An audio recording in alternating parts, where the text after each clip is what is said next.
Hello, art historians. We are now in Module 12, the Modern Americas and Contemporary Art, Part 1. So this is Modern Americas 12.01, Modern Art in the Americas. And we've got 8 core works and 7 supplemental works to explore today with a date range of 1893 to like 1942. Location for these is, of course, in North and South America, and we've got a couple of artworks. We have Tanner's The Banjo Lesson. We have Diego Rivera's From the Conquest to 1930. We have Grant Wood's American Gothic, Georgia O'Keeffe's White Shell with Red. We have Frida Kahlo's The Two Fridas, Jacob Lawrence's Migration Series, Edward Hopper's Nighthawks, and Romare Bearden's Factory Workers. And then for our supplemental works, we've got Pippin's Mr. Prejudice. We've got Demuth's I Saw the Figure 5 in gold, Kahlo's Frida and Diego, Rivera's Calla Lily Vendor, Lawrence's A Harlem Street Scene, Stieglitz's The Steerage, and Bellows, both members of this club. So before we get into some of the works, let's talk about what is happening in this area of the world and in art. So this time period is very much marked by industrialization, urbanization, and social change, as well as technological innovation. Lots and lots and lots of things happening at this time. So there is a lot to paint, a lot to think about, and a lot to represent. This era is definitely shaped by the Chicago World's Columbian Exposition in 1893, where we saw the showcasing of a lot of modern innovations in art. Hi, Dolly. Okay, bye.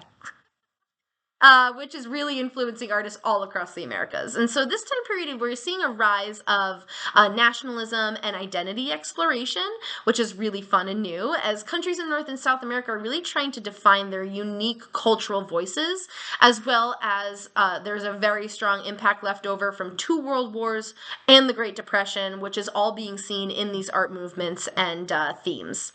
Many movements are coming around during this time, beginning with American realism and regionalism, which is focusing on depicting everyday life and landscapes of rural and urban America while emphasizing authenticity and a connectedness to the American identity.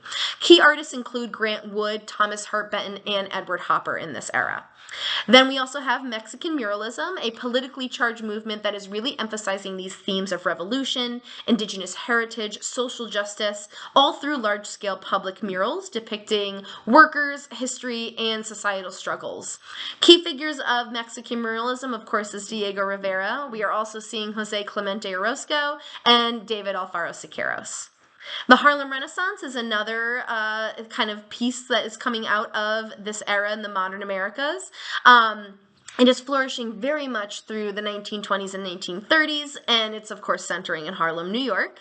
And it is celebrating African American culture, identity, and their contributions to art, literature, and music. The key figures include Aaron Douglas, Jacob Lawrence, and Augustus Savage. Another important development is also centered around modernism in Latin America, which is really sort of merging European avant-garde styles like Cubism and Surrealism with local cultural elements. And these artists are exploring themes of identity, folklore, and even social critique. And the key figures that we see are Tarsila do Amaral from Brazil and Frida Kahlo from Mexico. We are also not forgetting Precisionism, which is serving as a very uniquely American modernist style that focuses on industrial landscapes and geometric forms, with artists like Charles Sheeler and Georgia O'Keeffe creating artwork in this style. So overall, during this modern moving era, artists are really seeking to define what it means to be American or Mexican, really emphasizing local culture and history. And many artists are critiquing industrialization, class disparity, racial inequity, and even labor struggles. And movements like Mexican muralism and the Harlem Renaissance were really very inherently tied to social activism. And so the rapid growth of cities and industrial technology is inspiring a lot of optimism during this time frame, but it's also a critique in artworks. And many artists are going to study in Europe, and they're bringing back a lot of these influences that they're seeing from Cubism, Futurism, and Surrealism. And so during this time period, what is amazing is that there is the establishment of a lot of major museums, one of them being the Museum of Modern Art, the MoMA in New York City in 1929, as well as the WPA, the Works Progress Administration.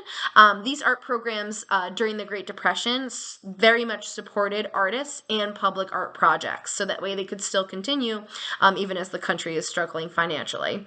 And additionally, there are also artistic exchanges between North and South America. For example, Rivera's murals exist in the U.S. Frida Kahlo herself traveled back and forth to what she called Gringolandia.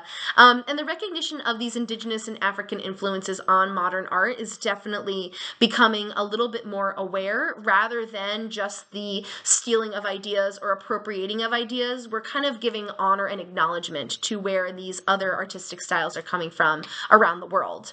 So this is absolutely a unit that is very close to my heart. I am a Frida fiend. I think she is like the coolest chick to ever exist in all of like humanity.